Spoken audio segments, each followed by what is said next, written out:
All right, guys. Start with injuries first. Jordan Reed ended up having a knee sprain. He'll be out a while. He'll go on short-term IR. Mosley is in the concussion protocol. McKinnon rib contusion day to day, and Zacha had a quad strain. He'll most likely go in the short-term IR also. And K1 had some hip discomfort. We're looking into it right now. We'll see how he is on Wednesday.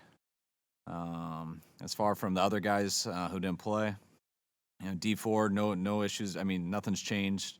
I'm dealing with the same stuff there. Don't expect to have him this week. Garoppolo, same thing. We'll see how he is on Wednesday.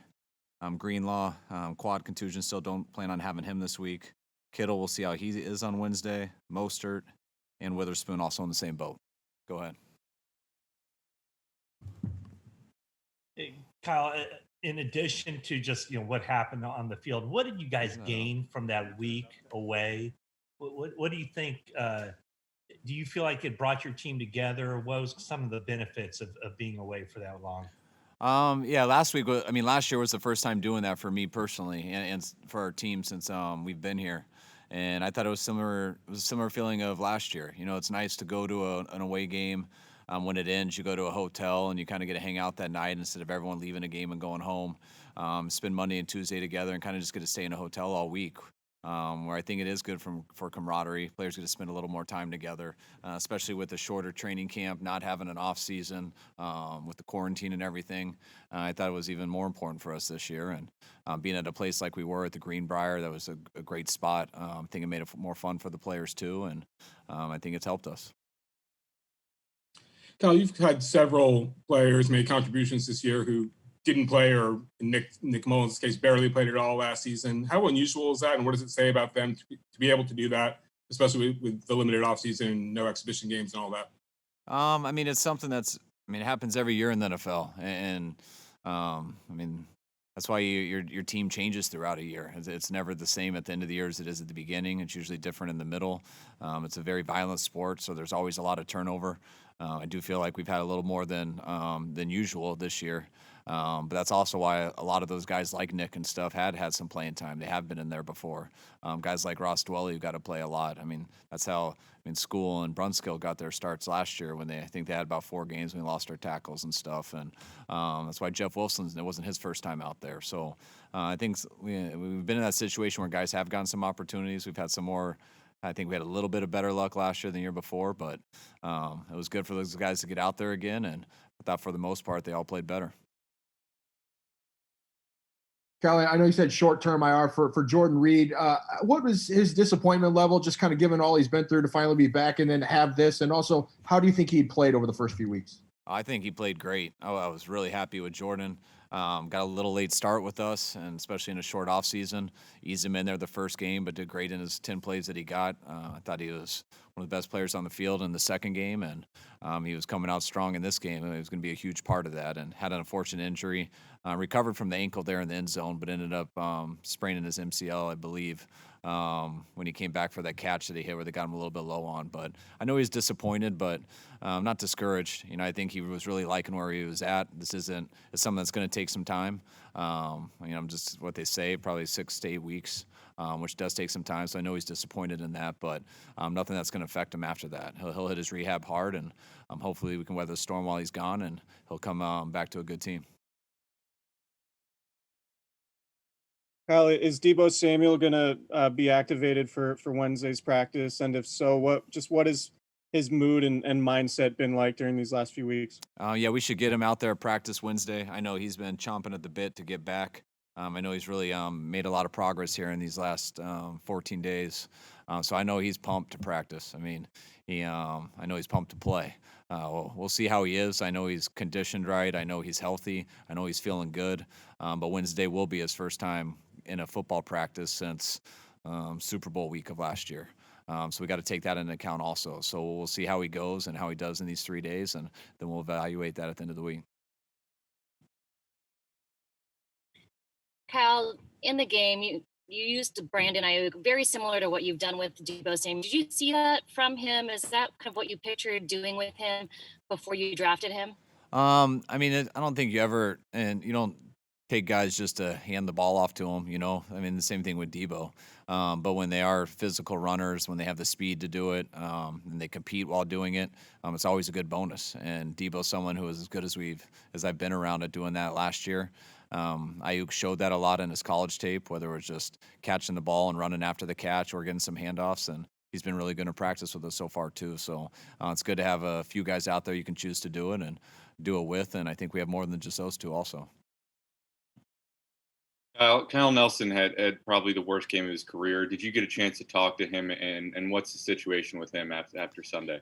Yeah, I got a chance to talk to him a little bit today. I mean, I know how down Kyle is. I knew how down he was, and he just came up to me today and just apologized and stuff. And it was an unfortunate game for him. Kyle's had an unbelievable career. He's been a great 49er. He's been a great teammate. I mean, I've loved Kyle in these 3 years that I've got to know him, and he's been great for us. So I know it was a really bad day. I just told him that, fortunately, it didn't cost us anything. We were able to. It wasn't an issue in the game because of how the rest of the game went. We were able to still get a W. But he understands this business. He understands how the league works, and we're going to bring in some guys tomorrow, work them out. We'll see how they look, and then we'll decide what's the best for us going forward.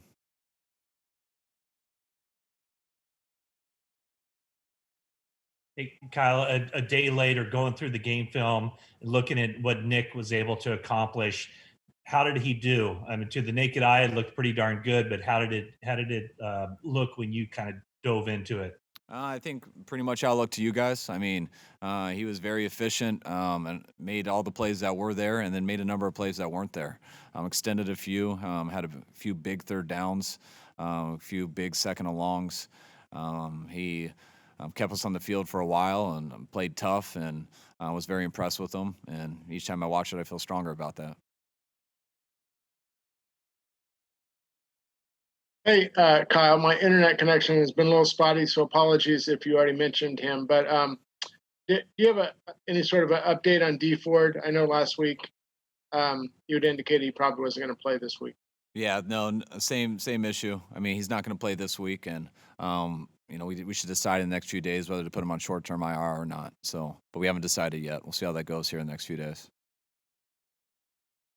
When people see a lineman like School come in and handle the long snapping, they ask, why can't he just do that regularly and save a roster spot? Is there a big difference in velocity between a long snapper and somebody who's doing it in an emergency basis like School? No, I just, I know that would help a lot. For one, I mean, he did a great job on his snap. That isn't my area of expertise, but I don't think he's one of the top 32 long snappers in the world, which you need to be in order to have that job. And also, it's tough when your long snapper's there if he is playing O-line and everything. O-linemen have a much higher chance of getting hurt and everything, and it's tough enough to lose an O-lineman. You don't want to lose an O-lineman and a long snapper. So you try to keep those guys just at those positions because it's very hard to function when you do lose those guys. So I would guess that's the reason. Well, two questions. One following up on Ford. Do league rules allow you to retroactively put guys on IR if they miss games, so they only have to miss one going forward, I guess, if they've already missed two? And the second one was sorry, what was the beginning of your question? Because I missed half of that. Do league rules allow you guys to retroactively put guys on injured reserve? Is that something like can you put somebody on short term and then only have them miss 1 week since they already missed two, something like that? No, once you decide, it's three from there. Yeah, Okay. so I mean, it wouldn't account for D Ford so far, if that's what you're asking. Okay, and yeah. my initial question is what was Jimmy's capacity last week at practice? I mean, he didn't practice obviously, but what was his rehab like? I think he had a good week. He wasn't, he ended up. We thought maybe he had a slight chance at the end of the week to come out there and see how we could do it on Friday, and we didn't get to that point. So we'll see how it is this week. I know he's doing a lot better now than he did last week, but I'm still not sure about Wednesday. I know he needs these 2 days to keep rehabbing, and we'll evaluate it then. Kyle, asking you to look ahead while looking back a little bit. The last time you played the Eagles in 2017 was a rough game, a lot of injuries, not too dissimilar from that Jets game, other than the result, of course. What do you remember about that game, and how much did that game and the way you reacted to it maybe kind of shape the way you handle these types of situations you're going through now? That was a game I've tried to forget. That was a very miserable game. We lost a ton of people in there. I think we were having guards play tackle at the end of that game. I know I think we lost Pierre to IR. I think he broke his neck that game. It was a rough game, not a very fun one. I do remember the next morning, I believe is the day we traded for Jimmy, I think, if I remember correctly. But what I know when you think back to that game is how much work we've done since then. I think we're a much different team now. I think we've improved a lot. I think a lot of guys who did play that day and stuff are guys who also help us now too. I mean, not all of them, but there are a number of guys, from the original group that are still around here helping us in some ways. So I think that's just part of the journey that we've had to get to where we're at. You had mentioned, I think, last week that Tevin Coleman might be out 4 weeks with his knee sprain. Is that still the rough prognosis for him? Yes, it is. All right. That's it. Thank you. Good. Thanks, folks. All right, guys. Thanks. Did you enjoy that video? Make sure to check out these other ones.